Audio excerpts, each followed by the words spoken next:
আপনাদেরকে স্বাগত জানাই আজকে ইসলাম বিষয়ক প্রশ্নোত্তরের 15তম পর্ব এবং আপনারা দেখতে পাচ্ছেন আমাদের সাথে আছেন হাফেজ মাওলানা মুফতি আব্দুল আল মাসুদ ভাই, আছেন হাফেজ মাওলানা মুফতি ইমরান বিন বশির ভাই। আপনাদের দুজনকেই স্বাগত জানাই।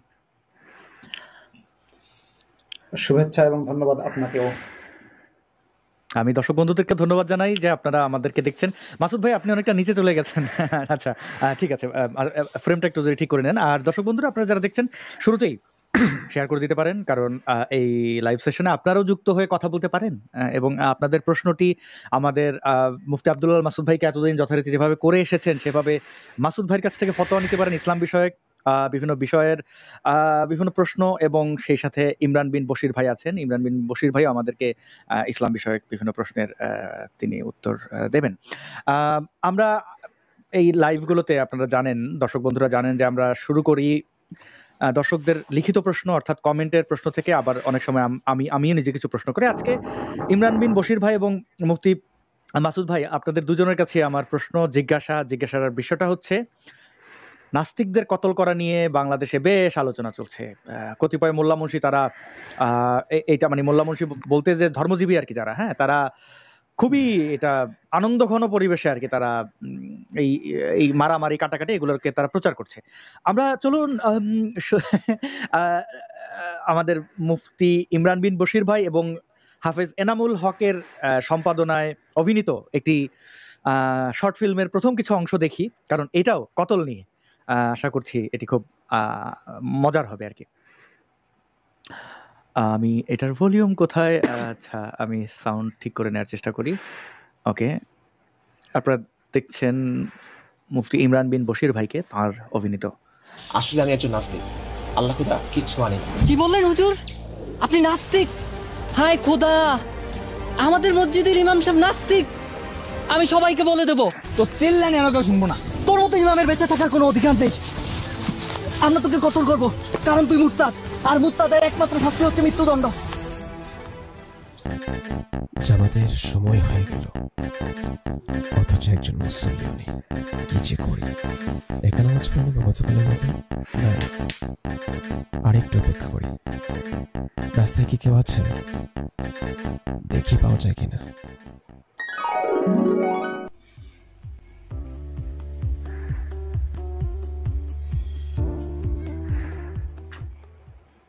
আরমান ভাই,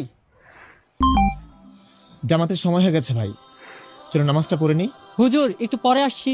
ভাই জামাতের মাত্র 2 মিনিট আছে, নামাজটা পড়ে যান। আসলে হুজুর আমার একটু কাজ আছে। তো কাজটা কি ভাই নামাজের পর করা যায় না? নামাজটা পড়ে যান আগে।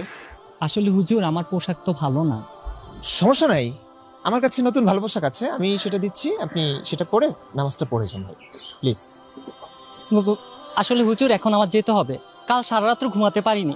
এক নাস্তিকের বাচ্চার সাথে সারা রাত্র তর্ক বিতর্ক করতে গিয়ে ফজরের আগ দিয়ে একটুখানি ঘুমিয়েছি হুজুর। ওই নাস্তিকের বাচ্চাকে পাইলে আমি মাইরেই ফালাইতাম। আজ আমার মন মানসিকতা ভালো নেই, আগামী কাল থেকে নামাজ পড়বো হুজুর। আজকে যাই হুজুর, আজকে যাই। হ্যাঁ, এক নাস্তিকের বাচ্চার সাথে সারা রাত্র তর্ক বিতর্ক করতে গিয়ে ফজরের আগ দিয়ে একটুখানি ঘুমিয়েছি হুজুর। আরমান ভাই,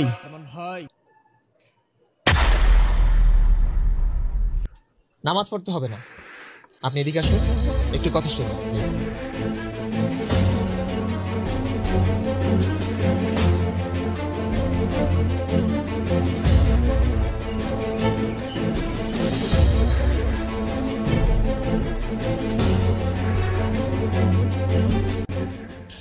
ভাই সিরিয়াসলি কিছু কথা বলছি, মন দিয়ে শুনুন।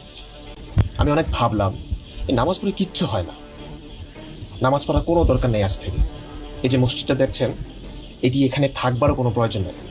চলুন এটা ভেঙে ঘুরিয়ে দিই, এখানে একটা সিনেমা হল বানিয়ে ফেলি, আমরা সবাই সিনেমা দেখি, মৌজ মাস্তি করি, দারুণ হবে। কি বলেন? কি হবে নামাজ পড়ে? আমি তো চাকরি করছি কেবল, আপনাদের নামাজের কথা বলা দায়িত্ব, সে দায়িত্ব পালন করছি কেবল। আসলে আমি একজন নাস্তিক, আল্লাহ খোদা কিচ্ছু মানি না। কি বললেন হুজুর? আপনি নাস্তিক?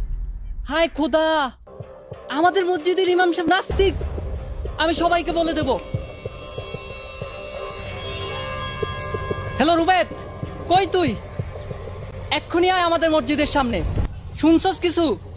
আমাদের মসজিদের হুজুরে নাস্তিক। কি বললেন ভাই? হ, আমাদের মসজিদের ইমাম সাহেব একটা নাস্তিক। তা আপনাকে কে বললো? আরে ইমাম নিজেই বলেছে নিজের মুখে। ভাই কি কইতেছেন? তাহলে তো সমস্যা। আপনি এখন কই? আমি মসজিদের সামনেই আছি। আচ্ছা আপনি নদীর পাড়ের দিকে আসেন, আমরা দেখতেছি কি করা যায়। আচ্ছা আসছি।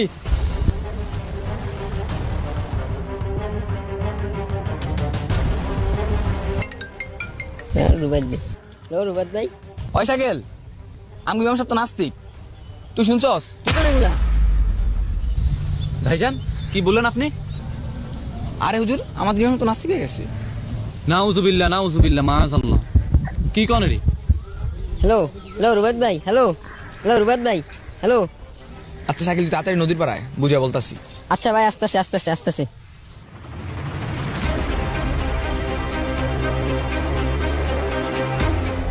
হুজুর এখন কি করা যায়? হাই হাই, এই ইমাম তো মোরতাদ হয়ে গেছে। এই ইমামের বেঁচে থাকার কোনো অধিকারই নাই। এই ইমামের সর্বনিম্ন শাস্তি হচ্ছে মৃত্যুদণ্ড। তার কোনো বেঁচে থাকার কোনো অধিকারই নেই। কারেক্ট হুজুর, আমি আলেমদের কাছ থেকে এটাই শুনছি। কিন্তু এই মৃত্যুদণ্ড কে দিবে? প্রশাসন দিবে। আরে ভাই, ইসলামী হুকুমত থাকলেই না প্রশাসন দিবে, কিন্তু এই দেশে তো ইসলামী হুকুমতই নাই। তাই বলে কি এই নাস্তিক মুরতাদ হুজুর পার পেয়ে যাবে? না, আমাদের দিতে হবে, আপনাদের দিতে হবে, ইমানদারদের ইমানের দায়িত্ব থেকে দিতে হবে। আমরা দিলে মানুষ আমাদের ধরবে না, পুলিশ আমাদের ধরবে না। সেই জন্যই এইসব কাজ গোপনে কৌশলে করতে হবে। ঠিক বলেছেন হুজুর, আমরা এই ইমানি দায়িত্ব পালন করব, একটা কাকপক্ষীও জানতে পারবে না। কিন্তু কিভাবে? কিন্তু কিভাবে?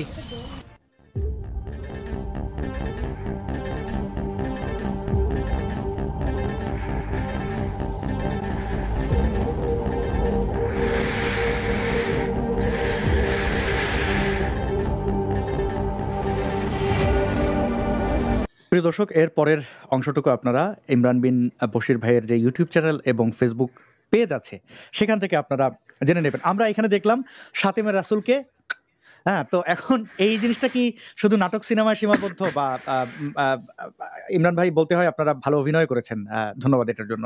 মানে এই ধরনের প্রকাশনা দর্শকদেরও জানিয়ে রাখি, আপনারা যদি এরকম ভিডিও দেখতে চান তাহলে অবশ্যই ইমরান বিন বশির ভাইয়ের ইউটিউব চ্যানেল এবং আপনারা তার ফেসবুক পেজেও পাবেন। আমরা দেখি আবু তোহা আদনান 20 ঘন্টা আগে বলছে যে শাতিমে রাসূলের কোনো ক্ষমা নেই, কোনো তওবা নেই, এটাই 4 মাযহাবের ফতোয়া, উম্মাহর ইজমা, মান সাব্বা নাবিয়ান ফাকতুলা। আচ্ছা, তা যাই হোক, এই যে তারা ফতোয়া দিচ্ছে, প্রকাশ্যে হত্যার কথা বলছে বাংলাদেশে বসে, এবং এই সেই কুখ্যাত জঙ্গি, যেই জঙ্গি কিনা এই কথা আরো কয়েকবার বলেছে যে, আমরা একটু দেখি যে জঙ্গিকে এই যে ইউনূস সরকার ছেড়ে দিয়েছে জেল থেকে, মানে স্বঘোষিত জঙ্গি, সে নাস্তিক ব্লগার কিলিং এর মাস্টারমাইন্ড, এবং সে এটা নিজেও স্বীকার করেছে, কিন্তু তার মতো একটা ব্যক্তিকে ছেড়ে দেওয়া হয়েছে যেন সেই জঙ্গিবাদ মানে মানুষকে হত্যা করতে পারে। আমরা চলুন তার মুখ থেকে শুনি সে কি ফতোয়া দেয়। আমি ভিডিওটি একটু সময় দেবেন, প্লে করছি। আর এর মধ্যে আমি ইমরান বিন বশির ভাইকে একটু অনুরোধ করবো, মাইক্রোফোনটা যদি আপনার কাছ থেকে একটু দূরে রাখেন তাহলে সুবিধা হয়, যে আপনার নিঃশ্বাসের এই মাইক্রোফোনটা এত ভালো সেন্সিটিভ যে নিঃশ্বাসের শব্দ পর্যন্ত চলে আসে। হ্যাঁ, অনেক ধন্যবাদ। আমরা একটু দেখি। নাস্তিক উৎপাত শুরু করে তাদেরকে 2-4 জন করে গ্রুপ করে করে এদেরকে যেখানে পারে মেরে ফেলতে হবে। সোজা ফতোয়া। এই ফতোয়ার মধ্যে কোনো অস্পষ্টতা নাই, এই ফতোয়ার মধ্যে কোনো গোপনতা নাই। আল্লাহর নবীর সাহাবীরা তাই করেছেন।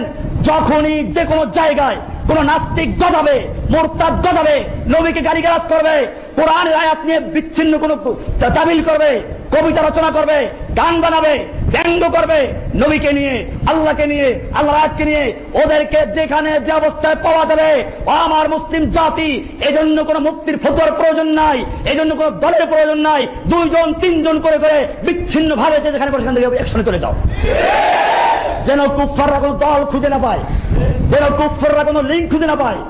যে যেখানে আছে ওখান থেকে 2-3 জন করে কতল করতে শুরু করবে ইনশাআল্লাহ। আমি জানি না আমার এই ফতোয়ার পরে আর কোন মুক্তির ফতোয়ার প্রয়োজন হবে কিনা, এর উপরে কোরআন দলিল আছে, হাদিসে 2-4 জন যে গিয়ে হত্যা করতে হবে বলে তিনি বললেন। আরো আমরা 2টা ছোট ছোট ভিডিও দেখবো, দেখার পরে আপনাদের কাছ থেকে জানতে চাইবো এই বিষয়টি এখন বাংলাদেশে খুব মানে চর্চায় আছে। আমরা দেখি এই ইসলামিক সন্ত্রাসী আব্বাসী, তার বক্তব্য শুনবো। এই বক্তব্য তারা রাখছে তাদেরই একজন দলের রাখাল রাহা এবং ফরাদ মজহার, এই ধরনের ব্যক্তিদের নেতৃত্বে এই আন্দোলন হয়েছে বলে অনেকেই বৈষম্য বিরোধীরা মনে করেন, কিন্তু সেই রাখাল রাহা এবং ফরাদ মজহার এবং আরেকজন কবিকে কেন্দ্র করে তারা এই ফতোয়া দিচ্ছে। বাইতুল মোকাররমে বাংলাদেশের কেন্দ্রীয় মসজিদ, এবার শরিয়া আদালতে মুরতাদের শাস্তি ফাঁসি নিজ হাতে আমরা কার্যকর করব। যদি আল্লাহ তার হাবিব সাল্লাল্লাহু আলাইহি সাল্লামের বিরুদ্ধে বেয়াদবি করে যারা নাস্তিকদের মতে, সেটা যদি বাক স্বাধীনতা হয়, তাদের কল্লা কেটে দেবে। এটা আমাদের হাতে স্বাধীনতা। প্রিয় ভাইরা, আমি বলবো হেফাজতে ইসলামের শীর্ষ নেতৃবৃন্দকে, আপনাদের যাত্রা হয়েছে শহীদি কাফেলার মাধ্যমে। আপনারা চূড়ান্ত প্রস্তুতি দিতে হবে। কুখ্যাত রাখাল রাহা গালেবকে গ্রেফতার করে ফাঁসি কাস্টে ঝুলাতে হবে। তাসলিমার কোন বই বাংলাদেশে চলবে না। কোরআন ও সুন্নাহ বিরোধী, আল্লাহ তার আখিরি নবী মুহাম্মদ সাল্লাল্লাহু আলাইহি সাল্লামের আরশচুম্বী সম্মান মর্যাদার বিরুদ্ধে যেই কথা বলবে, বাক স্বাধীনতার দোহাই দিয়ে আমরা আমাদের হাতের স্বাধীনতা চালু করে দিব।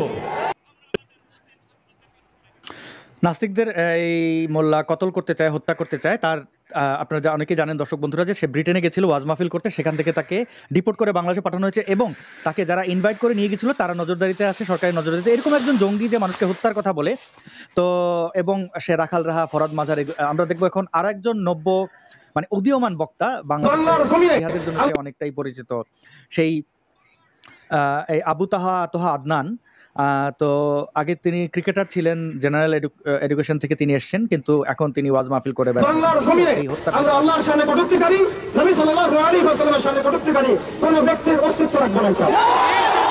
হয় আপনাকে ইমানের শিবিরে থাকতে হবে, অন্যথায় কুফরের শিবিরে থাকতে হবে। হয় আপনাকে মুমিন হতে হবে অথবা মুনাফিক হতে হবে। হয় আপনি তাওহীদে চলতে হবেন অথবা আপনি কাফেরতে চলতে হবে। এর মাঝামাঝি কোনো রাস্তা আমাদের সামনে খোলা নেই। অনেক ধন্যবাদ আপনাদেরকে এই ভিডিওটি দেখার জন্য, মাসুদ ভাই এবং ইমরান ভাই। আমি শুধু জানতে চাই, আপনারা যদি মানে ফতোয়া তো ফতোয়াই হয়, এরা যে যেরকম এরাও এদের মধ্যে এই যে মুফতি জসিমউদ্দিন রহমানী তিনি বলেছেন আর কোনো ফতোয়ার দরকার নেই। মুফতি মাসুদ ভাই, আপনার কাছে প্রথমে জানতে চাই যে আপনি কি মনে করেন যে ইসলাম এটাই বলে যে হত্যা করে ফেলতে হবে? হ্যাঁ, ইসলাম এটাই বলে যে মানে অর্থাৎ এই যে কয়েকজন হুজুরের বক্তব্য আপনি দেখালেন, অ্যাজ পার ইসলামিক ল, সেটা হচ্ছে যে ইসলাম এটাই বলে যে মুহাম্মদকে নিয়ে যে কোনো ব্যক্তি যে কোনো ধরনের কটূক্তি করলে কিংবা সমালোচনা করলে সেটা গালি বলে বিবেচিত হবে। মাঝখানে আমি একটা শব্দের অর্থ একটু বলে দিই। দেখবেন একটা কথা ইদানিং খুব প্রচলিত হচ্ছে, শাতিমে রাসূল। শাতিম শব্দটা খুব প্রচলিত হয়েছে। শাতিম শব্দের অর্থ হচ্ছে গালিদাতা। এখন আমরা মাদ্রাসায় পড়েছি, আমরা একেবারে ফতোয়ার কিতাবেই পড়েছি যে মুহাম্মাদের যে কোনো ধরনের যে কোনো সমালোচনাটাকে গালি বলে বিবেচনা করা হবে। এখানে সাধারণ ওই ভারতীয় বামপন্থীদেরকে একটা ধোঁকা দেওয়া হয়, বা বামপন্থীরা নিজেরাই হয়তো মুসলমানদের ধোঁকা দেয় একটা মিথ্যা কথা বলার মাধ্যমে। সেটা হচ্ছে কি, যে রাসূলের সমালোচনা এক জিনিস, গালি আর এক জিনিস। কিন্তু ওরা জানে না মুহাম্মাদের যে কোনো সমালোচনাটা হচ্ছে গালি, এবং সেই গালির একমাত্র শাস্তি হচ্ছে যেটা জসিমউদ্দিন রহমানী আপনি যার ভিডিওটা দেখালেন ওটাই, যে জন্য কোনো রাষ্ট্রের আইন দরকার নেই, কোনো আদালত কায়েম করার দরকার নাই, যখন তখন সেই ব্যক্তিকে হত্যা করা হবে। এবং এই বিষয়ে কোরআনের সূরা আহজাবের মধ্যে বলা হয়েছে, সূরা নাম্বার 37 আয়াত নম্বর হচ্ছে 60 এবং 61। আপনারা যদি পড়েন, লাইল্লাম ইয়ানতাহিল মুনাফিকুনা ওয়াল্লাযীনা ফী কুলুবিহিম মারাদুন ওয়াল মুরজিফুনা ফিল মাদীনাতি লানুগরিয়ান্নাকা বিহিম সুম্মা লা ইউজাবিরুনাকা ফিহা ইল্লা কলিলা মালউনিন আইনামা সুকিফু ওয়া খুযু ওয়া কুতিলু তাকতিলা। যার অর্থ হচ্ছে মুনাফিকরা এবং মদিনায় গুজব রটনাকারীরা এবং যাদের অন্তরের মধ্যে ব্যাধি রয়েছে তারা যদি বিরত না হয়, তাহলে আমরা আল্লাহ তুমি মুহাম্মদকে তাদের বিরুদ্ধে উত্তেজিত করব, তাদের বিরুদ্ধে লেলিয়ে দেব। তারা এরপরে তোমার প্রতিবেশী হিসেবে বা তোমার ধারে কাছে আর থাকতে পারবে না। তারা হচ্ছে অভিশপ্ত, তাদেরকে যেখানে পাওয়া যাবে সেখানে নৃশংসভাবে হত্যা করা হবে। এই আয়াত থেকেই আর কি ওই নাস্তিক কতলের বিধানটা এসেছে। অর্থাৎ এই আয়াতটা নাজিল হওয়ার প্রেক্ষিত বলি আমরা, যাকে আমাদের সাথে মুফতি ইমরান আছে, ইমরান হয়তো একটু ভদ্রভাবে বলবে, কিন্তু আমি আর সুশীল নই, যে কারণে আমি একেবারে ক্লিয়ার বলবো। মানে লুচ্চা মোহাম্মদ যখন তার পুত্রবধূকে বিয়ে করলো, তখন মোহাম্মদের লুচ্চামি নিয়ে মদিনার মধ্যে কিছু মুসলমান এবং কিছু অমুসলিম, কিছু অন্য মানে মুসলমান বা যাদেরকে মোহাম্মদ বলতো মুনাফিক, তাদের মধ্যে ভেতরে ভেতরে কানাঘুষা শুরু হলো যে হালায় পালক পুত্রের বউ বিয়ে করেছে। হয়তো ওরা আপনার মিজানুর রহমান আজহারির মতো বলেছে আবে হালায় পালক পুত্রের বউ বিয়ে করেছে। তো এই যে এটা যখন মোহাম্মদের কানে আসলো, তখন মোহাম্মদ হুকুম জারি করলেন যে কোন আইন, সাক্ষী, এমনি ইসলামী শরিয়া আইনের বিধান হচ্ছে কেউ চুরি করলে তাহলে সাক্ষী লাগবে, কেউ জিনা করলে তাহলে সাক্ষী লাগবে, সাক্ষীর ভিত্তিতে তাকে হত্যা করা হবে। কিন্তু মোহাম্মদ এই ক্ষেত্রে আইন করলেন যে আইনামা সুকিফু, যেখানে পাওয়া যাবে, উখিযু, তাৎক্ষণিক পাকড়াও করা হবে, ওয়া কুতিলু তাকতিলা। এখানে কিন্তু শব্দটা আছে, যদি বলতো যে কুতিলু তাহলে আমরা বলতাম যে সাধারণ হত্যাকাণ্ড, কিন্তু বলছে কুতিলু তাকতিলা ভাবে তাফঈল থেকে, মুফতি ইমরান এগুলো বুঝবে ভালো। তারপরে যে শুধু হত্যা না, মানে নৃশংসভাবে নির্মমভাবে হত্যা করতে হবে। এই আয়াতের উপর ভিত্তি করেই হচ্ছে মোহাম্মদের যে কোনো ধরনের সমালোচককে কোন রকম আইনের দরকার নেই, আদালতের দরকার নেই, যে কোনো মুসলমান যে কোনো জায়গায় তাকে পাওয়া মাত্র হত্যা করতে হবে, এটাই বিধান। এবং এইটাকেই হচ্ছে উৎসাহিত করা হয়েছে, এবং যে কারণে ইসলামটাই এরকম। এখন যদি কোনো মুসলমানের কাছে এটা খারাপ লাগে, আজকে যারা আমাদের লাইভটা এখন দেখছেন বা ভবিষ্যতে দেখবেন, যদি খারাপ লাগে, না ইসলামটা এরকম বলেছে, যাচাই করবেন, দেখবেন। যদি আপনার কাছে খারাপ লাগে তাহলে আপনার সামনে পথ দুটোই খোলা। একটা হচ্ছে আপনি হয় ঘাতকের দলে যুক্ত হবেন, না ঠিকই আল্লাহ বলেছে, তাহলে নাস্তিককে পাইলে আমিও পাবো, আর এই হয় ঘাতকের দলে আপনি যুক্ত হবেন, অথবা আপনি ইসলাম ত্যাগ করবেন। আপনার যদি খারাপ লাগে, না এটা তো হতে পারে না, তাহলে ইসলাম ত্যাগ করবেন। কিন্তু যেটা ওই যে আদনান হুজুর যেটা বলেছে, মাঝামাঝি কোনো পথ নেই। মানে হয় আপনি ইসলাম পড়ার পর ইসলামের জঙ্গিবাদে বিশ্বাসী হবেন এবং খুনি হবেন, অথবা আপনি ভালোবাসায় বিশ্বাসী হবেন এবং খুনের ধর্ম ত্যাগ করবেন। মাঝামাঝি ওয়ালাইসা বাইনা যালিকা সাবিল, এর মাঝামাঝি কোনো পথ নেই। এখন তারা কিন্তু মুফতি মাসুদ ভাই অনেক ধন্যবাদ, তারা কিন্তু ঠিকই মুনাফিক চিনেছে। মানে এই রাখাল রাহারা, ফরাদ মাজাররা, তারা কিন্তু মানে এদের তো এমনি মেরুদণ্ডে মানে শির দ্বারা সোজা না, এদের ব্যক্তিত্ব খুবই জঘন্য, যে কারণে ক্ষমা চেয়েছে, আল্লাহর কাছে মাপ চেয়েছে। সে তো আদতে কিন্তু পাহাড় নাস্তিক। রাখাল রাহা, ফরাদ মাজার, এদের ব্যক্তিগত জীবনে আমি দেখেছি তারা যে কি পরিমাণ মোহাম্মদকে গালিটা দেয় আর কি। মানে ওই গালি কোনো মানে প্রকাশ্যে অবিশ্বাসীরাও দেয় না। এবং মোহাম্মদের স্ত্রীদেরকে কি অশালীন ভাষায়, মানে আমি আর যাই হোক। তো তারা এই যে আপনি বলছিলেন পশ্চিমবাংলার কিছু ভাম, তারা এরকম সুগার কোটেড ইসলাম বলে, তো তাদের এখন কিন্তু দিচ্ছে প্যাদানি, মানে এখন তারা ছাইরে দেওয়া কেন পাচ্ছে। আমরা মুফতি ইমরান বিন বশির ভাই, আপনার কাছে জানতে চাই যে মাসুদ ভাই ফতোয়ার ব্যাপারটি বলেন, আপনি কি মনে করেন এই হত্যা করাই ইসলামের বিধান? জি জি, আসাদ ভাই, মাসুদ ভাই বিস্তারিত বলেছে, কোনো কথার সঙ্গে আমার দ্বিমত নেই। ইসলামের শাশ্বত বিধান এটি, এবং আল্লাহ রাসূল সাল্লাল্লাহু আলাইহি ওয়াসাল্লাম এমনটি করেছেন। অনেক উদাহরণ আছে, কোনো দ্বিমত নাই এখানে, কোনো আলেম দ্বিমত করবে না। তাহলে সাথে এটাও জানতে চাই, আমি মুফতি মাসুদ ভাইয়ের কাছেও যাবো একটু পরে, যে এইটা কি মানে তখন না হয় 1400 বছর আগে ইন্টারনেট ছিল না, মানুষ সামনাসামনি কথা বলতো, মাইক কোচ ছিল না, দূরবর্তী কোনো ইয়া ছিল না, কেউ কোনো বক্তব্য দিতে হইলে কোনো একটা উঁচু জায়গায় দাঁড়াতো, দাঁড়িয়ে বক্তব্য দিত, নির্ধারিত স্থান ছিল। তো সেখানে বক্তব্য দিতে গেলে তরবারি, মানে নবীর সমালোচনা করা যাবে না, গেচাং। তৎকালীন সময় এটা দিয়ে তিনি প্রতিষ্ঠা, এখন তো এটা সম্ভব না। মানে এই যে চেষ্টাটা তারা করছে, বাইতুল মুকাররমের সামনে যাচ্ছে, এই দিয়ে আউটকাম কি আসবে? মানে এটা দিয়ে আটকানো যায়? আমি যদি একটু আপনাকে একটু বোঝার সাথে বলি, এই যে ফেব্রুয়ারি মাস, এই ফেব্রুয়ারি মাসের 26 তারিখ 2015 সালে অভিজিৎ রায়কে বইমেলা প্রাঙ্গণে, বইমেলার কাছেই নৃশংসভাবে হত্যা করা হয়েছে। এই হত্যার ধারাবাহিকতা, মানে ব্লগার কিলিং চলছিলই। আমি ওই অভিজিৎ রায় সর্বশেষ হত্যার পরে আমি দেখলাম যে মানে তারা কখনো কখনো বলেছে এ উগ্র নাস্তিক, সে অভিজিৎ রায়ের মতো একজন নিপাট, একজন ভদ্র মানুষ, মানে যে প্রত্যেকটা কথা বলার ক্ষেত্রে ভেবে খুব নমনীয়ভাবে কথা বলেন, নমনীয়ভাবে লেখেন, সেই মানুষটাকে হত্যা করে ফেললো।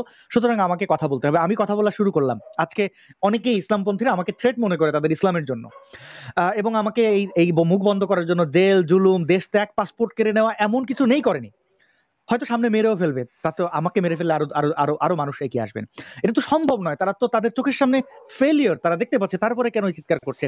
আপনি কি মনে করেন ইসলাম, আপনি তো ইসলামের সাথে এত বছর যুক্তই ছিলেন, এটা তাদের মনস্তাত্ত্বিক জায়গাটা কি? তারা আসাদ ভাই, আপনাকে মেরে ফেলবে মানে আপনাকে পেলে তো মেরেই ফেলবে। আপনাকে মেরে ফেলবার স্বপ্ন তো আমিও দেখেছি বহু, কারণ আমি সে মাদ্রাসার ছাত্র। আমি একটা সময় দেখতাম আপনাকে, তসলিমা নাসরিনকে, আসিফ মহিউদ্দিনকে, এদেরকে মেরে ফেলবার স্বপ্ন দেখতাম, এবং এই স্বপ্ন দেখাটা ইমানের একটা অঙ্গ বলে মনে করতাম, এবং এটাই বাস্তবতা।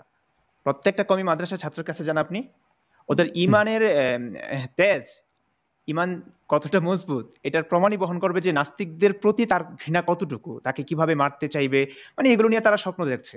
এই যে আমাকেও তো মারবার চেষ্টা করছে এখন, যদিও আমি কিছু প্রশ্ন করেছি কেবল। তো এই যে এই ব্যাপারটা, আমি আসলে ঘৃণা ছড়াতে চাই না। আমি কিছু কিছু কমেন্ট দেখছি, অসংখ্য গালিগালাজ করছে মোহাম্মদ সাল্লাল্লাহু আলাইহি সাল্লামকে। আমি রিকোয়েস্ট করব, এই মানুষটাকে গালি দিয়ে আসলে আপনারা আপনাদের মুখ নষ্ট করবেন না। আমার গালি দেওয়ার দরকার নেই, আমি শুধু মানুষকে বোঝাতে চাই, মানুষ একটু ভাবুক, উপলব্ধি করুক। আসাদ ভাই, দেখুন, আমি যেভাবে ভাবছি, আমি অনেক আলেমের কাছে গিয়েছি এই ব্যাপারগুলো নিয়ে, আমি সদুত্তর পাইনি, তাই এই কথাটা বলছি, আমার সংশয়ের কথাটা। যদি ধরুন আমি নবীকে গালি দিলাম, অশ্রাব্য ভাষায় কথা বললাম, এবং এগুলো সবগুলো সত্যি, নবীর চরিত্র নিয়ে কথা বললাম, নবীর গণহত্যা নিয়ে কথা বললাম, নবীজির একাধিক স্ত্রী নিয়ে, দাসী সহবাস নিয়ে, অনেক বিষয় আছে কথা বলার, কিছু হাদিস আছে যেগুলো নিয়ে আলোচনা করা যায়, সমালোচনা করা যায়। তো আমি নবীর যৌক্তিকভাবে গঠনমূলক সমালোচনা করলাম। ধরুন আমি অশ্রাব্য ভাষা গালি দিলাম নবীকে, তাহলে কি হবে ব্যাপারটা? নবীকে গালি দেওয়ার কারণে সবচেয়ে বেশি কষ্টটা, দুঃখটা কে পাবে? নিশ্চয়ই আল্লাহ, মহাবিশ্বের মহাক্ষমতাধর আল্লাহ, যে নবীকে পুরো বিশ্ববাসীর জন্য রহমত স্বরূপ পাঠিয়েছেন, নবী হিসেবে পাঠিয়েছেন, মানুষকে সতর্ক করবার জন্য, মানুষকে অন্ধকার থেকে আলোর পথে নিয়ে আসবার জন্য, জাহান্নামের পথ থেকে জান্নাতের পথে আহ্বান করবার জন্য। তো যে আল্লাহ নবীকে পাঠিয়েছেন মানুষের হেদায়েতের জন্য, নবীকে গালি দিলে সবচেয়ে বেশি দুঃখটা পাবার কথা আল্লাহর। আর আল্লাহ তো মহা ক্ষমতাধর। এখন আমি যদি নবীকে গালি দেই, আল্লাহর পক্ষ থেকে আমি শাস্তি পাচ্ছি না কেন? এই যে মোল্লারা, মসজিদের ইমামরা, হুজুররা, তৌহিদ জনতারা আমাকে মারবার জন্য এত চেষ্টা করলো, শেষ পর্যন্ত কিন্তু কিছু টেকনোলজির কারণে কিংবা আপনাদের মতো কিছু মানুষের সাহায্যে আমি কিন্তু সকলের চোখে ধুলো দিয়ে চলে আসতে পেরেছি, বাংলাদেশ ত্যাগ করতে পেরেছি। আমি বলেই ফেলছি এটা, কারণ ওরা আমাকে এখনো খুঁজছে, আমি আর হয়রানি করতে চাই না। আসলে আমি কষ্ট দিতে চাই না, কাউকে কষ্ট দিতে চাই না, ওরা শুধু শুধু অপেক্ষা করছে। এখন আমি ভাবছি যে তোমাদের আল্লাহ সাহায্য করলো না আমাকে খোঁজবার জন্য, তোমাদের নবী, পৃথিবীর 150-200 কোটি মুসলমান সবাই দোয়া করে আমার উপর কোনো গজব ফেলতে পারছো না? কিংবা আমি তো আমার ব্যাপারে সমালোচনা হয়েছে, গুজব রটেছে, আমি নবীকে নিয়ে সমালোচনা করেছি, নবীর চরিত্র নিয়ে কথা বলেছি, নবী চরিত্রহীন এমন একটা কথা আমি বলেছিলাম, কথার অ্যাঙ্গেলটা একটু ভিন্ন ছিল। আচ্ছা, মানলাম আমি নবীকে চরিত্রহীন বলেছি, যৌক্তিক কারণই বলেছি, ওকে। তো আল্লাহ আমার উপর কোনো গজব দিলেন না কেন? আকাশ থেকে বজ্রপাতের মাধ্যমে আল্লাহ আমাকে মারতে পারতেন, ভূমিধসের মাধ্যমে, ভূমিকম্পের মাধ্যমে আল্লাহ তাআলা আমাকে নিঃশেষ করে দিতে পারতেন, প্রাকৃতিক অনেক দুর্যোগ দিয়ে আল্লাহ যদি আমাকে কিছু করতেন, গজব দিতেন, আমি মনে করতাম যে হ্যাঁ, এই ধর্মের পিছনে আল্লাহর অস্তিত্ব আছে, সৃষ্টিকর্তা বা স্রষ্টার অস্তিত্ব আছে। কিন্তু ব্যাপারটা আমি 1450 বছরের ইতিহাসে কখনোই দেখিনি। কোনো একজন মানুষ নবীকে গালি দিয়েছে, কোরআনের বিরুদ্ধে কথা বলেছে, কোরআনের ভুল ধরেছে, তার বিচারটা আল্লাহর পক্ষ থেকে তো আসেনি। আসলে আল্লাহর গজব বলতে আমরা আল্লাহ তো পরীক্ষা নেন, নবীরে কতটা গালি দিতে পারেন এটার পরীক্ষা নেন না। তো আচ্ছা ঠিক আছে আসাদ ভাই, সুন্দর একটা কথা বলেছেন। তার মানে কি একটু তার মানে কি আল্লাহ আসলে বিশ্বের মানে নাস্তিকদের পরীক্ষা নিচ্ছে যে যেমন খুশি তেমন গালি দাও, সেই প্রতিযোগিতায় অংশগ্রহণ করো তোমরা সব নাস্তিকরা। আচ্ছা আসাদ ভাই, মাসুদ ভাই, আমি বলছি আল্লাহ যদি পরীক্ষায় নিচ্ছেন, তার মানে আল্লাহ আমাদেরকে পৃথিবীতে ছেড়ে দিচ্ছেন, একজন নাস্তিককে, একজন মুক্তমনাকে, নবীকে যে গালি দিয়েছে তাকে ছেড়ে দিয়েছেন পৃথিবীতে। তো মানুষ কেন মারছে তাহলে? আল্লাহর উপর মাতব্বরি। আল্লাহ যেখানে পরীক্ষা নিচ্ছেন, কিন্তু মানুষ তো পরীক্ষা দুনিয়াতেই করছে, দুনিয়াতেই তাকে সাইজ করছে, তাই না? তো আল্লাহর উপর মাতব্বরি হয়ে গেল না এটা? তো কোনোভাবেই তো হিসাব মিলছে না, বুঝতে পারছেন? অনেক ধন্যবাদ। আমরা মাসুদ ভাইয়ের কাছে যেতে চাই। মাসুদ ভাই, এটা জি একই প্রসঙ্গে আমি একটু আপনার কাছ থেকে জি বলেন আপনি। জি, আল্লাহর উপর মাতব্বরি করছে, ওটা নিয়ে আর কি একটা কোরআনে আয়াত আছে, সূরা তারিকের শেষ আয়াত, ফামাহিলিল কাফিরিনা আমহিলহুম রুয়াইদা। ইমরান তো হাফিজ মাওলানা মুফতি মানুষ, মনে পড়েছে নিশ্চয়ই, যে যার অর্থ হচ্ছে কাফেরদেরকে ছেড়ে দাও এবং তাদেরকে নির্দিষ্ট একটা সময় পর্যন্ত অবকাশ দাও। তাহলে আল্লাহ যদি মুসলমানদেরকে আল্লাহ হুকুম দিচ্ছে যে কাফেররা যদি সমালোচনা করে, যা করে ছেড়ে দাও, মুসলমানদেরকে আল্লাহর চেয়ে বেশি বোঝে। যাই হোক, হ্যাঁ বলুন ভাই। মাসুদ ভাই, আমি এই যে একটু আগে মোল্লা আব্বাসীর বক্তব্য, মানে আমি আসলে দেখেন, যারা ইসলাম প্রচার প্রসারের সাথে যুক্ত সৎ মানুষ, তাদের আমি সম্মান করি, তাদেরকে আমি মোল্লা মুন্সি বলি না। বা অনেকে জীবিকা নির্বাহের জন্য সে মাদ্রাসায় পড়েছে, তার তো আসলে যাওয়ার কোথাও নাই, তাদেরকে আমি ব্যক্তিগতভাবে সম্মান করি, মানে তিনি একজন স্বাভাবিক মানুষ মনে করি। কিন্তু এই যে মোল্লা মুন্সিগুলা, এরা হচ্ছে যে কে মানলো কি, মানে সবসময় ফাতরামি করতে আসে, মানে যত ঘৃণা ছড়ানো। তারা কিন্তু ইসলামটাকে জানে, মানে যদি তাদের আসলেই বুদ্ধি বিবেক থাকতো, তাহলে তো এটা স্পষ্ট যে কাউকে আর এখন আর আটকানো সম্ভব না। তসলিমা নাসরিনের বই বিক্রি করতে দেবে না, তাতে কি হয়েছে? যে শতাব্দী ভবর উপরে আক্রমণ করা হয়েছে, শতাব্দী ভবও বাংলাদেশ ছেড়েছেন, উনি শীঘ্রই আমাদের সাথে লাইভে আসবেন, সোমবারে আপনারা দেখবেন, দর্শক বন্ধুরা জানিয়ে রাখি, তিনি বলবেন ওই দিনের কি ঘটনা। তো এখন একজন ভবকে আপনি দেশ থেকে বের করে দিলেন, তা থেকে আপনি জিতলেন। একজন মুফতি ইমরানকে আপনি দেশ থেকে বের করে দিলেন, একজন মুফতি মাসুদকে দেশ থেকে বের করে দিলেন, তার মানে কি? বা আপনি তাকে কল্লা কাটার জন্য তরবারি শান দিতে লাগলেন। এর মধ্যে তো আপনার মানে সেই মানুষটা একটা সাধারণ মানুষ, একজন সমাজের অন্য মানুষের মতো মানুষ ছিল, তাকে আপনি মানে একটা পাহাড়, একটা একটা একটা হিমালয় বানিয়ে দিলেন। যে আঘাত আপনি কেন হাজারো মোল্লা মুফতি মিলে কিন্তু এই আঘাত তারা, এই যে আব্বাসির ক্ষমতা আছে, এই যে যদি বলি ইমরান ভাইয়ের সাথে ডিবেট আসুক, আব্বাসি নাকানি চুবানি খেয়ে, মানে আমি আজীবন গ্যারান্টি দিতে পারি তারা জীবনও আপনাদের সাথে ডিবেটে আসবে না। এত পারো ডিবেটে আসবে না, দেখি তর্কে আরো আমরা ইসলাম গ্রহণ করবো। আমি এই চ্যালেঞ্জ তো বহুবার করা হয়েছে, তারা ওই বাইতুল মুকাররমের সামনে যায় মাইরা ফেলবো। কত মানে এইটা, এই মনস্তত্বটা নিয়ে যদি একটু বলতেন মাসুদ ভাই, যে তারা এরকম কেন, মানে মেরে ফেলবো, কেটে ফেলবো। সাহস যদি থাকে, ক্ষমতায় যদি থাকে, এত পারো, তাহলে তর্কে আসো। আমরা যেগুলো বলি এগুলো কাউন্টার দাও, মানুষ তোমাদের মুরিদরা শুনুক, জানুক। আসলে বিস্তারিত বলতেন। আসলে আমরা যারা মাদ্রাসায় পড়েছি, কওমি মাদ্রাসায়, আমরা যদি এমন হতো, কওমি মাদ্রাসার শিক্ষাটা এমন হতো যে আপনারা যেমন যারা স্কুল কলেজ ইউনিভার্সিটিতে পড়েছেন, তারা কিন্তু একটা নির্দিষ্ট প্রতিদিন বাড়ি গেছেন, বাড়ি থেকে স্কুলে গেছেন, কলেজে গেছেন বা ইউনিভার্সিটিতে গেছেন।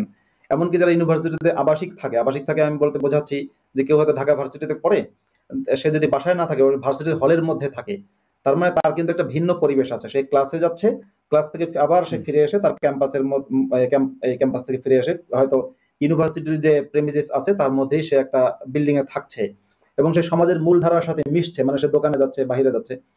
কিন্তু আমরা যারা মাদ্রাসায় পড়েছি, আমাদেরকে কি করা হয়েছে, যদি আমাদের শিক্ষাটা এরকম হতো যে আমরা বুখারীর ক্লাসে যাচ্ছি কিংবা আমরা তিরমিজির হাদিসের দর্সে যাচ্ছি এবং আমরা যথারীতি মাদ্রাসার ক্লাস শেষ করে বাসায় ফিরে যাচ্ছি কিংবা বাইরে কোনো হোস্টেলে থাকছি, এরকম যদি হতো তাহলে কওমি মাদ্রাসা টিকবে না, মানে কেউ বিশ্বাসী মুসলিম থাকবে না। কারণ কি, সে কিন্তু সে একসাথে দুটো জিনিস দেখছে এবং দুটোর মধ্যে সে কম্পেয়ার করতে পারছে। কিন্তু আমাদেরকে যেভাবে তৈরি করা হয়, আব্বাসি বলেন বা যারা কওমি মাদ্রাসায় পড়েছে তাদেরকে যেভাবে তৈরি করা হয়, সেটা হচ্ছে নির্দিষ্ট একটা মাদ্রাসার গণ্ডির মধ্যে সারা বছরকে বছর, হয়তো ঈদের সময় একটু ছুটি হয় বা মাঝে মাঝে একটু ছুটি হয়, কিন্তু ইউজুয়ালি পুরো সপ্তাহ জুড়ে বা এরকম সপ্তাহের পর সপ্তাহ আমরা কিন্তু মাদ্রাসার নির্দিষ্ট প্রেমিসেসের ভেতরে একই জায়গায় খাওয়া, একই জায়গায় ঘুমানো, একই জায়গায় নামাজ পড়া, এভাবে কিন্তু আমাদেরকে মানে পুরো ট্রেন আপ করা হয়েছে। আমাদের পুরো সিস্টেমটা হুজুরদের দ্বারা নিয়ন্ত্রিত।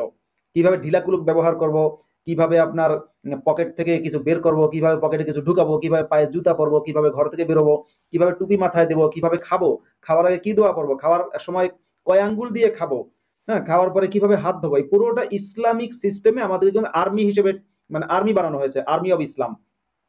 আমরা যারা মাদ্রাসায় পড়েছি আমাদেরকে তৈরি করা হয়েছে আর্মি অফ ইসলাম হিসেবে, এবং এটা কোরআনেও আছে, উলাইকা হিজবুল্লাহ, আমাদেরকে বলা হয়েছে হিজবুল্লাহ, হ্যাঁ, মানে হিজবুল্লাহ মানে আল্লাহর দল। আমাদেরকে বলা হচ্ছে ওয়ালিল্লাহি জুনুদুস সামাওয়াতি ওয়াল আরদ, আমরা আল্লাহর বাহিনী, আল্লাহর সেনাবাহিনী, আল্লাহর সেনাদল।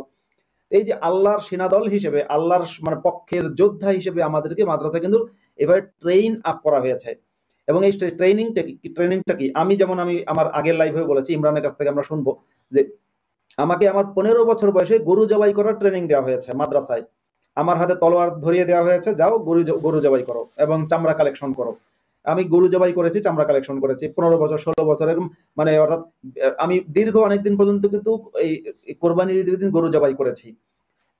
আমাদেরকে যখন গরু জবাই করানো হয়েছে তখন হুজুররা কিন্তু মাদ্রাসায় এই কথাও বলেছেন যে গরু জবাই করছো আল্লাহর হুকুমে, এটা সওয়াবের কাজ, কিন্তু এর দ্বারা তোমাদের হাতটা একটু জব্দ হবে, মানুষকেও জবাই করতে পারবা তোমরা ইনশাআল্লাহ, কাফের, নাস্তিক, মুরতাদ, ইসলামের যারা শত্রু তাদেরকেও জবাই করতে পারবা, যাতে করে ভয় না লাগে, যাতে করে জবাইয়ের একটা অভ্যাস হয়। তাই মাদ্রাসার মধ্যে বাংলাদেশ, ভারত, পাকিস্তান 3টি দেশেরই এবং আফগানিস্তান 3টা দেশেরই সমস্ত কওমি মাদ্রাসার সিলেবাস যেহেতু এক, এই 3টা দেশেরই আপনার সমস্ত কওমি মাদ্রাসায় কিন্তু চাকু থাকে, লম্বা লম্বা চাপাতির চাকু থাকে, যেগুলো মানুষ কোপানো যাবে। তো ওগুলো গরু কাটার জন্য চাকুগুলো থাকে, সেগুলো আমাদের হাতে ধরিয়ে দেওয়া হয়েছিল।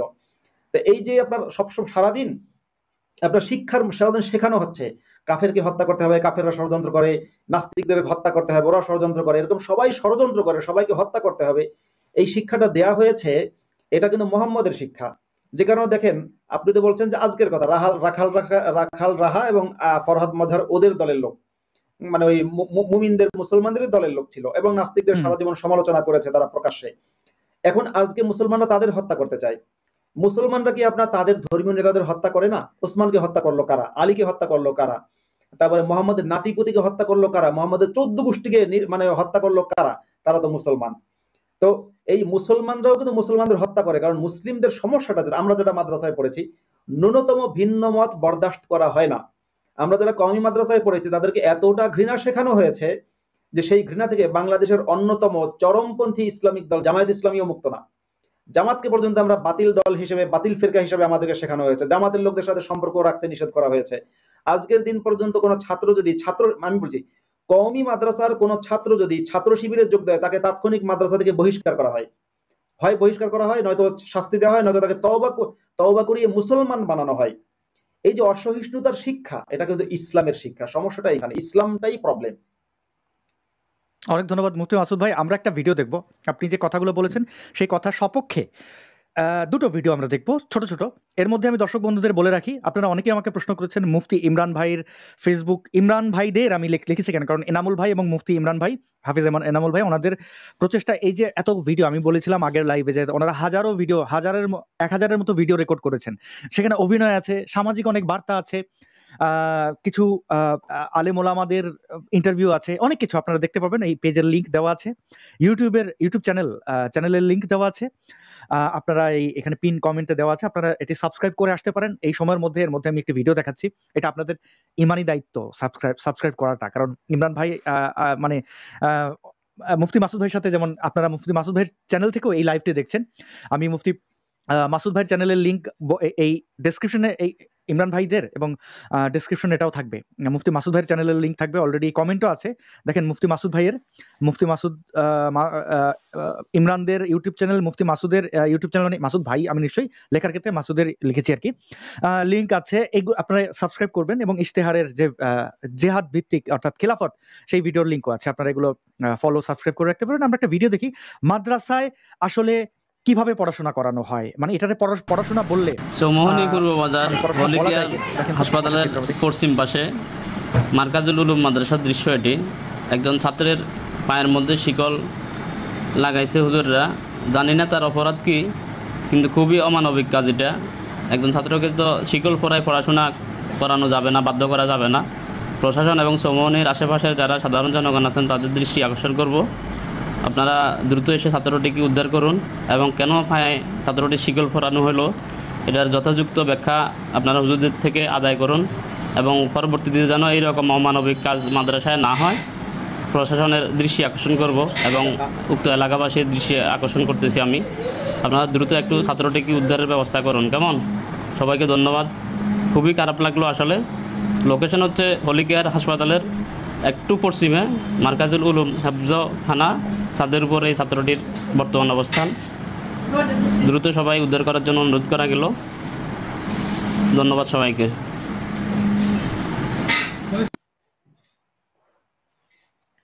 সম্ভবত ছাত্র ইনি উদ্ধার হয়েছেন, এটা আগের ভিডিও, বেশ কিছুদিন আগে আমি দেখেছি। আমরা শিশুটির দিকে যদি একটু তাকাই, আমরা দেখতে পাচ্ছি তার পায়ে বেড়ি, আর এদিকে যিনি শিক্ষক তার হাতে একটি লাঠি। দেখেন শিক্ষক যাচ্ছে, শিক্ষকের সম্ভবত থালা বাটি ধুয়ে দিয়েছিল, দেখেন এই যে থালাটি ধুয়ে শিক্ষকের হাতে দিল এবং সে লাঠি নিয়ে যাচ্ছে। দর্শক বন্ধুরা, আপনারা জানেন যে আমাদের মুফতি আব্দুল আল মাসুদ ভাই খুব ভালো একজন বক্তা, এবং আমরা এখন পেয়েছি মুফতি ইমরান ভাইকে। একটু আগে মুফতি মাসুদ ভাই ব্যাখ্যা দিচ্ছিলেন। মুফতি মাসুদ ভাই, যদি আপনি আরেকটু এই ভিডিওটা সম্পর্কে একটু মন্তব্য করেন, একই মন্তব্য আমি মুফতি ইমরান ভাইয়ের কাছ থেকেও জানতে চাই। মাসুদ ভাই, আপনি কি বলবেন এই বিষয়টি? হ্যাঁ, ধন্যবাদ। আমি হিফজ শেষ করেছি 1995 সালে। তো ওই সময় হচ্ছে আমি যা দেখেছি, ইমরান কিন্তু আমার চেয়ে অনেক পরে হিফজ শেষ করেছে, বলতে গেলে আমরা দুজন দুই সময়ের বা দুই প্রজন্মের। সেই সময় আমি দেখেছি আমাদের মাদ্রাসার কথা বলবো, অর্ধেক ছাত্রের পায়ে শিকল ছিল। আমি যে মাদ্রাসায় পড়েছি, আমার হিফজখানায় ধরুন ছাত্র সংখ্যা, শিক্ষক ছিল 3 জন, ছাত্র সংখ্যা কখনো 90 জন, কখনো 100 জন, কখনো 70 জন, এরকম, মানে ছাত্র সংখ্যা কম বেশি ছিল। তো অর্ধেক ছাত্রের পায়ে ছিল শিকল। আমি দেখতাম আমার পায়ে, আমি যেহেতু মাদ্রাসা থেকে বারবার পালিয়েছি, আমার পায়েও শিকল পরাতে চেয়েছিল আমার শিক্ষক হাফেজ আবুল কাশেম, তার বাড়ি হচ্ছে নোয়াখালীতে। তো কিন্তু আমার বাবার সাথে আবার ওই হাফেজ আবুল কাশেমের, মানে আমার শিক্ষকের একটা সুসম্পর্ক ছিল এই অর্থে যে আমার বাবার মসজিদে উনি তারাবি পড়াতেন। তো যেহেতু আমার বাপের মসজিদে, আমার বাবা তো ইমাম ছিলেন, তার মসজিদে তারাবি পড়াতো হাফেজ আবুল কাশেম। তো আমার বাবার কথার একটা প্রভাব ছিল, যা আব্বা বলতেন, না আমার ছেলের পায়ে আপনি পেটান, ইচ্ছা মতো পেটান, হাড্ডি কুড্ডি ভেঙে ফেলেন, কিন্তু পায়ে শিকল পরানো যাবে না। যে কারণে আমার পায়ে শিকল পরানো হয়নি, কিন্তু আমি দেখেছি আমার ক্লাসমেটদের মধ্যে অর্ধেকের পায়ে শিকল। এবং সেই দৃশ্যটা, এবং শুধু এটা আমার মাদ্রাসায় না, আমি আরো অন্যান্য মাদ্রাসার খবরও এটা জানি। ইমরানরা যখন হিফজখানায় পড়েছে, আমি ইমরানের কাছ থেকে একটু পরে শুনবো আর কি, যখন ইমরান কথা বলবে, যে তার মাদ্রাসায় এরকম শিকল পরানো ছাত্র ছিল কিনা। আমার সময় এরকম ছিল। এবং আমাদেরকে, আমি যদি এই কথা বলি যে আমি যখন মাদ্রাসায় পড়েছি, আমি দেখেছি হিফজখানায় আপনার 99% ছাত্র, একেবারে আমি গ্যারান্টি দিয়ে বলছি, হিফজখানায় যারা পড়ে 99% ছাত্রই মাদ্রাসায় পড়তে চায় না। কোনোভাবেই পড়তে চায় না, মানে অনিচ্ছা সত্ত্বেও মাদ্রাসায় পড়ে।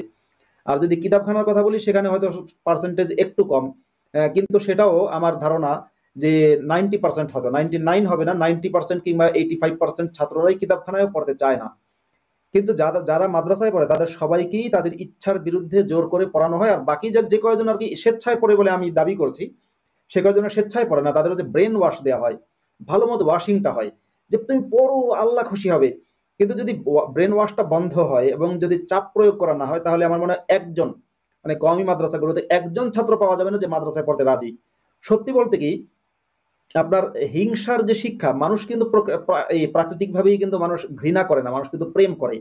ধরুন আজকে যদি আমি একটু সংক্ষেপে শেষ করছি এখন, ধরুন বাংলাদেশে আপনি থাকেন, এখন আপনি যদি মুসলমান হন, আপনার একটা সন্তান আছে, সে ছোট, আপনি দেখবেন আপনার ছোট সন্তানটা, মানে আপনার ছেলে কিংবা মেয়ে যখন তার প্রতিবেশী একটা বাচ্চার সাথে মিশছে, এখন ধরুন আপনি মুসলমান, আপনার প্রতিবেশীর বাচ্চাটা হচ্ছে হিন্দু, যখন এই হিন্দু মুসলমান বাচ্চা দুজন একসাথে খেলা করে, ধরুন একজনের বয়স হচ্ছে 8 মানে দুজনের বয়সী 8, 10 কিংবা 11, 12, এরা যখন খেলাধুলা করবে তখন তাদের মধ্যে হিংসা নেই। হ্যাঁ, কখনো কখনো মনোমালিন্য হতে পারে, বলবে আয় তোর সাথে আমি সম্পর্ক রাখবো না, কাটতে দিতে পারে, কিন্তু আসলে ও হিন্দু কিনা মুসলমান সেটা কিন্তু দেখে না। তার মানে ঘৃণা কিন্তু মানুষের স্বভাব, যাতে এটা আমি স্বীকার করতে রাজি না। ঘৃণাটা মানুষকে শেখায় ধর্ম, এবং সেটা যেহেতু মানুষ শিখতে চায় না, তাই এই যে আমরা দেখতে পাচ্ছি বেতওয়ালা হুজুর, এই হুজুরদের হাতে আমাদেরকে ব্রেন ওয়াশ করা হয়েছে, নির্যাতন করা হয়েছে, শাস্তি দেওয়া হয়েছে, কখনো শেকলবন্দি করা হয়েছে, এগুলো করা হয়েছে। এগুলো করে কে?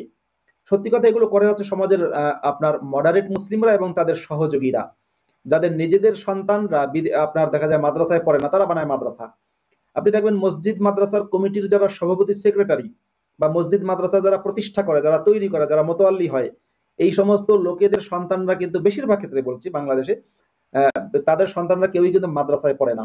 তাদের সন্তানরা হয় কলেজে পড়ে কিংবা ইউনিভার্সিটিতে পড়ে কিংবা বিদেশে থাকে কিংবা বিদেশের কোনো ইউনিভার্সিটি কলেজে পড়াশোনা করে। এটা হচ্ছে মানে চূড়ান্ত একটা কি বলে জুলুমের একটা ব্যবস্থা। এই জুলুমের ব্যবস্থাটা যারা টিকিয়ে রেখেছে তারা পৃথিবীর সবচেয়ে নিষ্ঠুরতম এবং সবচেয়ে ধুরন্ধরতম মানুষ, এরাই টিকিয়ে রেখেছে জুলুমের ব্যবস্থা। হ্যাঁ, জি, অনেক ধন্যবাদ মুফতি মাসুদ ভাই, আপনার মতামতের জন্য অনেক ধন্যবাদ জানাই। এবং আমি দর্শকদের জানাতে চাই, যিনি এই ভিডিওটি ধারণ করেছেন তাকে ধন্যবাদ, আমরা এই ব্যক্তিকে জানি না কে, তাকে ধন্যবাদ। এবং আপনার আশেপাশে এরকম অসঙ্গতি দেখলে আপনারা ভিডিও ধারণ করবেন, কারোর সন্তান এরকম নির্যাতনের শিকার হোক, এটা কুশিক্ষা, এটা কোনো শিক্ষা হতে পারে না। আপনারা সেই বিষয়ে অবদান রাখবেন এবং এই ভিডিও ধারণ করবেন, সোশ্যাল মিডিয়া আপলোড করবেন, আমরাও দেখানোর চেষ্টা করব। মুফতি ইমরান ভাই, আপনার কাছে আমি জানতে চাই এই ভিডিওটি সম্পর্কে। আপনি দেখলেন, মাসুদ ভাই বিবরণ দিলেন, আপনি কিভাবে এই বিষয়টিকে ব্যাখ্যা করতে চান? ধন্যবাদ আসাদ ভাই। এই বিষয়টা নিয়ে আসলে আমার বলার তেমন কিছু নেই। মাসুদ ভাই তো যা বলার বলেছেন। একটা সময় ছিল খুব বেশি আক্রমণাত্মক ছিল, মানে শাসনগুলো খুব বেশি জঘন্য ছিল।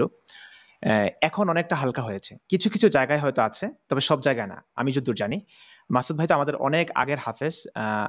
আমি 2008-এ হয়তো হাফেজ শুনানি শেষ করেছি। তো আমাদের সময়ও অত বেশি ছিল না, মানে একদম কম তাও না, যথেষ্ট শাসন করা হতো। তবে এটুকু আমি বলি যে শিক্ষক ছাত্রকে শাসন করবে, এটা স্বাভাবিক। কিছু ক্ষেত্রে অনেক অন্যায় করা হয়, ছাত্ররা অনেক হেফজখানা খুব বেশি বাধার মধ্যে থাকে, তো ওরা একটু সুযোগ পেলে, ওস্তাদ যদি একটু বাইরে বের হয় তখন অনেক দুষ্টুমি করে। মাঝে মাঝে দুষ্টুমি করতে করতে গিয়ে দেখা যায় একজন আরেকজনকে খুব আক্রমণ করে ফেলেছে, রক্তাক্ত করে ফেলেছে, এরকম কিছু ঘটনা ঘটে। তখন স্বাভাবিকভাবেই শাসন করতে হয়, তবে শাসনের একটা লিমিট তো থাকা উচিত, এটা অবশ্যই খেয়াল রাখতে হবে। এবং এই যে শিকল বাধা, এইটা কিন্তু অমানবিক, এটা আমিও বিশ্বাস করি এবং আমি এটা বুঝি, অনুভব করি যে একটা ছাত্রকে যখন শিকলবন্দি করা হয় তখন তার মানসিক অবস্থাটা একদমই ভেঙে পড়ে। সে এমনিতেই তো মা বাবার কোলে যে সময়টাতে থাকার কথা, সেই সময়টাতে এসে হেফজখানায় এসে ভর্তি হয় একদম ছোটবেলায়, 6-7 বছর বয়সেও হেফজখানায় ভর্তি হয়, অনেকে তো 7 বছরে হেফজ শেষ করে ফেলে। তো এই সময়টা তো সব বাচ্চারাই ভালোবাসার স্নেহের মুখাপেক্ষী থাকে, বাবা মা থেকে ভালোবাসা পেতে চায়। সেই সময়টায় যদি শিক্ষকরা তাদেরকে ভালোবাসা না দিয়ে এমন অমানবিক নির্যাতন করে শাসনের নামে, সেটা আসলেই কোনোভাবেই গ্রহণযোগ্য না, কোনোভাবেই মানা যায় না। তবে শিক্ষক ছাত্রকে শাসন করতে পারে, যেটা সুশাসন। আপনি কি আমি যদি একটু ইন্টারাপ্ট করি, যে এখানে মুফতি ইমরান ভাই, আপনি এই শিক্ষা প্রতিষ্ঠানগুলো থেকে এসেছেন, তো অনেক কিছুই মানে আপনাকে, আপনার শিশু মনকে এই নির্যাতনগুলোকে বাস্তবিক করে তুলেছে বলে আমার মনে হয়। যারা মনোবিজ্ঞানী আছেন তারা ভালো এই বিষয়ে বলতে পারবেন যে আপনি মনে করছেন যে এটা অনেকটাই যে ওকে ফাইন, কিন্তু আবার এটাও স্বীকার করছেন যে এই যে শিকল বাঁধা এটা অন্যায় এবং শাসন আগের যে আসলে এটা আপনি টোটালটাই শাসন বলছেন, আসলে এটা নির্যাতন। এই নির্যাতনটাকে কিন্তু আপনার যারা শিক্ষক তারা আপনাকে শাসন হিসেবে শিখিয়েছে, এটা শাসন, আসলে এটা নির্যাতন। একটা মাদ্রাসায় শিশুরা দুষ্টামি করে, এর কারণ কি? এটার তো ব্যর্থতা মাদ্রাসার। আমি বলবো না যে পশ্চিমা দেশের শিক্ষা ব্যবস্থার সাথে তুলনা করো না, বাংলাদেশে স্কুলগুলোতে কি হয়, জাতীয় সঙ্গীত হয়, অনেক ধরনের বিনোদনের ব্যবস্থা থাকে, কারুকলা থাকে, ছবি আঁকা যায়, ম্যাথমেটিক্স, তারপরে আপনি ইতিহাস নিয়ে পড়ছেন, এই যে সমাজ, হ্যাঁ, মানে সামাজিক বিজ্ঞান এবং আপনি পদার্থবিজ্ঞান নিয়ে পড়ছেন, রসায়ন পড়ছেন, আপনি বিভিন্ন জিনিস পাচ্ছেন বলে আপনার মজা লাগছে যখন আপনি একটা বাংলা বইয়ে গল্প পড়েন, ভালো লাগে, তাই না? আমি মাদ্রাসায় ক্লাস 5 পর্যন্ত পড়েছি। আমি একটা ঘটনা বলি নির্যাতনের ব্যাপারটা। আমি তখন এটা 2000 সালের ঘটনা হবে। সরফ আরবি তৃতীয় পত্র। তো আরবি তৃতীয় পত্রে আমি হুজুরকে জিজ্ঞেস করেছি, মানে যে ফালা ফালা ফালু ফালতা ফালনা, আপনার খুব ভালো, মানে আমি ওই শুধু ফালাটুকু, মানে এই প্রথম পৃষ্ঠা আমি শিখেছি, তারপরে জিজ্ঞেস করেছিলাম হুজুর এটা কেন? তো উনি আমার বলেন না যে পড়তে হবে, পড়বি। উনি যদি ওই সময় এটাও বলতেন, আমি সবসময় খুবই কৌতূহলী ছিলাম, যে কোনো জিনিস বুঝে করার চেষ্টা করতাম, মুখস্থ করতাম না কখনো। তো আমাকে বলছে পড়তে হবে, পড়বি। এখন আমার মনে হচ্ছে এটা সাপের মন্ত্রের মতো, আমি আর পরের যে ফালতু না আরো চ্যাপ্টার আগে আমি আর ওটা আর পারি না। প্রতিদিন হুজুর আমাকে মারে ভাই, এমন মায়ের, মানে 5-6 দিন যাওয়ার পরে উনি জানেনই যে আমি পড়বো না, মানে আমাকে মেরে শুরু করে আর কি, অন্যদের যে ভালো করে পড়া দিতে হবে আর কি। হ্যাঁ, এমত অবস্থায় 1-2 মাস যাওয়ার পরে আমার এই 2 হাতে কেউ ঘুষে দিলে আমি ব্যথা পেতাম না, অভ্যস্ত হয়ে গেছি। মানে আমরা যে কোনো কাজ, যদি জিম করলে প্রথম শরীর ব্যথা হয়, তারপরে এটা অভ্যস্ত, ওরকম আর কি। তো আমার এবং এরপরে আমার ব্যথা তো আমি পাচ্ছি না, কিন্তু এরপরে আমার লজ্জা পাওয়া শুরু হলো। মানে ওই হুজুর ঢুকলেই সবাই আমার নিয়ে হাসা, সবাই আমার দিকে তাকায়। দেখেন, এই মানসিক নির্যাতন, শারীরিক নির্যাতনের পরেও কোনো শিক্ষক, ওই মাদ্রাসাটি আমি বলে রাখি, ওটা আলিয়া মাদ্রাসা এবং এটি শিবির দ্বারা নিয়ন্ত্রিত ছিল। বিএনইউজার সিনিয়র মাদ্রাসা, অনেকে জানবেন সিলেটের। তো কেউ এটাকে অপরাধ বুঝলো না, এটা যে অন্যায় বুঝলো না। তো যখন আমি লজ্জা পেতে থাকলাম, সবাই আমাকে নিয়ে হাসে, এবং আমিও নাচরবান্ধা আমি পড়বো না। আমাকে যদি উনি বলতেন যে এটা পড়লে তোমার আরবি ভাষা আয়ত্ত করতে পারবে ভালো, তাহলে কিন্তু আমি পড়তাম, কারণ আমি তো মাদ্রাসায় পড়তেই গেছি। আবার আমি দেখেন, ওই মাদ্রাসায় আমি খুব জনপ্রিয় ছিলাম এই কারণে, আমি হামদ নাথ এগুলোতে, আমি বার্ষিক ওয়াজ মাহফিল থেকে শুরু করে সবকিছুতে আমাকে মানে আমি থাকতামই, এবং আমাকেই প্রধান ধরে রাখা হতো যে হামদ নাথের জন্য তো এই নূর তো আছে, মানে আমার নূর নামে ডাকতেন। তারপরে আমাকে এই নির্যাতনটা করেছে দেখেন। এবং আমার বাবা একজন স্কুল শিক্ষক হওয়ার পরেও আমাকে স্কুলে না পড়িয়ে তিনি মাদ্রাসায় পড়িয়েছেন। এটার জন্য আমার প্রতি শিক্ষকদের একটা ভালো ছিল আর কি, যে কত পরিবার কত ইসলামকে ভালোবাসলে পরে একজন স্কুল শিক্ষক। আমার বাবার যে স্কুলে চাকরি করতেন, তিনি রিটায়ার করেছেন, ওখানে প্রাথমিক এবং উচ্চ মাধ্যমিক, মানে মাধ্যমিক উচ্চ মাধ্যমিক দুইটাই আর কি। তো আমি পরে পালানো শুরু করলাম, জানালা দিয়ে বই ফেলে দিয়ে, একটা উঁচু দেয়াল ছিল প্রায় 15 ফুট হবে, মানে সিলেট তো পাহাড়ি অঞ্চল, উঁচু, ওই নিচে হচ্ছে যে মানে ওই 15 ফুট উপর থেকে লাফ দিয়ে আমি পড়তাম। আমি তখন ক্লাস 3-4 বোধ হয়, আমার ঠিক মনে নেই। তো 4 পড়ি আমি। চিন্তা করেন, আমি ওই শিশু মন, আমি তারপরে পালিয়ে যেয়ে আমি ক্রিকেট খেলতাম। যখন 4টা বাজতো মাদ্রাসার ছুটির সময়, তখন বাসায় যেতাম। বিভিন্ন যারা পড়াশোনা করতে পারে না সেই সব ছেলেদের সাথে যে খেলতাম, মানে যারা পড়াশোনা করে ওইটার মধ্যে সবাই স্কুলেই থাকার কথা। ধরেন হয় না যে গরিব মানুষ যারা সন্তানদের বা সচেতন না, পড়াশোনা করে না। সরকারি বা আলিয়া মাদ্রাসায় পড়েছিলেন, আলিয়া মাদ্রাসার কথা বলছি। আমি আলিয়া মাদ্রাসার কথাই বলছি। জি, তো আমি ওই যাদেরকে অনেকে অবজ্ঞা করে টোকাই বা বস্তির ছেলে পেলে বলে, তাদের সাথে যে খেলতাম। মানে আমার তো বাসায় গেলে জিজ্ঞেস করবে যে এখন কেন এরকম। একটা সময় আমার বাবা দেখলেন কি, ওই আমার সহ খেলাধুলার যারা সাথী, তাদের বিকেলবেলা একটা জায়গায় খেলতাম, সেখানে আমার কি ঘুষি দিচ্ছে হাতে। তো আমি হাসি, এটা দেখে আমার বাবা ডেকে এনে, তোকে ওরা এইটা কি ধরনের খেলা, আর মারতেছ, তুই হাসতেছস কেন? আমি বললাম আমি তো হাতে ব্যথা হই না, মানে আমি ক্যাজুয়াল। বাবার তো বলতে পারে না নির্যাতন, বাবা তো নিজে বলে আসছে যে মাদ্রাসায় দিছে, তো এটা তো স্বাভাবিক, কারণ আমার কাছে ওটা নির্যাতন মনে হয় না। তো আমি বলছি, হুজুর তো এখানে হাতে অনেক মারেন, এই কারণে আমি হাতে ব্যথা পাই না, আমি ক্যাজুয়ালি বলছি। বাবা তো অবাক হয়ে গেছে, কি হুজুর মানে? তারপরে উনি শুনছেন আমার কাছে ঘটনা, এরপরে উনি আমাকে স্কুলে ভর্তি করেছেন। ক্লাস 5 থেকে আমি স্কুলে পড়েছি। এইটা আমি আমার নির্যাতনের একটা ছোট্ট বিবরণ দিলাম ভাই। আমার শিশু মন জানতো না এটা নির্যাতন, যখন অপমান, মানে সবাই আমার নিয়ে হাসে, ওইটা আমার কাছে তখন খারাপ লাগছে। এখন আমি দুঃখিত, অনেকটা সময় নিয়ে ফেলছি আমার। ঠিক আছে, আমি আমার ব্যক্তিগত ব্যাপারটা বলেছি। আমি আসলে ওস্তাদদের প্রতি খুবই অনুগত ছিলাম। এটা আমার ছাত্র জীবনে যারা আমার সহপাঠী আছে এটা স্বীকার করতে তারা বাধ্য। হ্যাবজোগানা থাকতেই আমি গত লাইভে মনে বলেছিলাম আপনাকে যে একবার ওস্তাদ ভুল করে আমাকে 55টা ব্যত্যাঘাত করেছে, তারপরে কিন্তু আমি একদিনও মিস দিইনি। বাড়িতে এসে কান্না করেছিলাম, মাকে জড়িয়ে ধরে কান্না করেছিলাম, মা আমাকে বুঝিয়ে দিয়েছিলেন। ওনারা এটাকে মানে রহমত মনে করতেন। ওস্তাদরা মারবে স্বাভাবিকভাবে, যেখানে মারবে সেই জায়গা লাল হোক আর যেটাই হোক সেই জায়গায় জান্নাতে যাবে, এরকম এরকম কথা বলে, যেগুলো ইসলামেও নাই, এগুলো বলে আমাদেরকে বোঝাতেন। তারপরেও এটা ওস্তাদের প্রতি ভালোবাসায় খুবই অনুগত ছিলাম আমি। এগুলোকে আমি আমার জন্য নরমালি মনে করতাম। ঠিক আছে, আমার সমস্যা তো এখানে না। আমার কথা হচ্ছে এই যে ইসলামের ব্যাপারগুলো আসলে আমাদেরকে অনেক কিছু শেখানো হয় না। এন্টারটেনমেন্টের কোনো ব্যবস্থাই নেই। আমি একবার আসাদ ভাই খুব ধাক্কা খেয়েছিলাম, তখন আমি পাক্কা ধার্মিক। আমার কাজিন ছিল, সে আমার 1.5 বছরের বড়, পিঙ্কি আপু। সে আমাকে একবার বললো, খুব ক্লোজলি আমরা কথাবার্তা বলতাম, ঢাকা থাকে।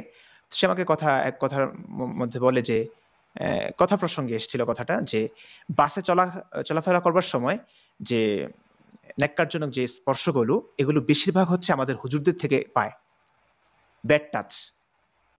আমি খুব মর্মাহত হয়েছিলাম তখন। আমি বললাম, এটা কি বললেন আপনি? বললো যে, হ্যাঁ বেটা, আমি কি তোকে মিথ্যা কথা বলবো? না, এটা বিশ্বাস করি না। এটা কিভাবে হয়? হুজুররা যেখানে নারী দেখলে পুরা চোখ নামিয়ে ফেলে, এমন একটা অবস্থা ছিল আমার তখন। সেই হুজুররা আপনাদেরকে বেড টাচ করে এই ভিড়ের মধ্যে, বাসের ভিড়ে। তা আমি সেটা নিতে পারছিলাম না। পরে আমাকে আপু বললেন যে, দেখ শোন, তোর এই ব্যাপারটা আমি খারাপভাবে দেখছি না। তোদের বিনোদনের কোনো ব্যবস্থা কি আছে মাদ্রাসায়? আমি বললাম, হ্যাঁ আছে তো, আমরা সপ্তাহে সপ্তাহে ঝালমুড়ি খাই, এটা সেটা। খুব হাসলো যে এটাকে এন্টারটেনমেন্ট বলে, পাগল। তো আমাকে তখন বুঝালো, দেখ এই বেঁধে রাখা গরুগুলো যখন ছাড়া পায় তখন সবকিছু সাবার করে ফেলে। তোদের অবস্থাটা একদম সেরকম হয়েছে। তোরা সবসময় মাদ্রাসার 4 দেয়ালের বেষ্টনে আবদ্ধ থাকিস, বিনোদনের কোনো ব্যবস্থা নাই, কোনো একটা মেয়ের গন্ধ পাস না। আর যখনই বাইরে বের হস, তখন ওই কে বোনের বয়সী, কে মায়ের বয়সী, নানির বয়সী, এগুলো দেখিস না। আমরা অধিকাংশ ব্যাড টাচগুলো তোদের মোল্লাদের কাছ থেকে পাই। এটা তো খারাপ। তো খুবই দুঃখজনক। হ্যাঁ, সেটাই। এখন আলেমদের আমি দোষ দিচ্ছি না ভাইয়া, আমি বুঝি আসলে, আমি তো সেই জায়গা থেকে এসেছি।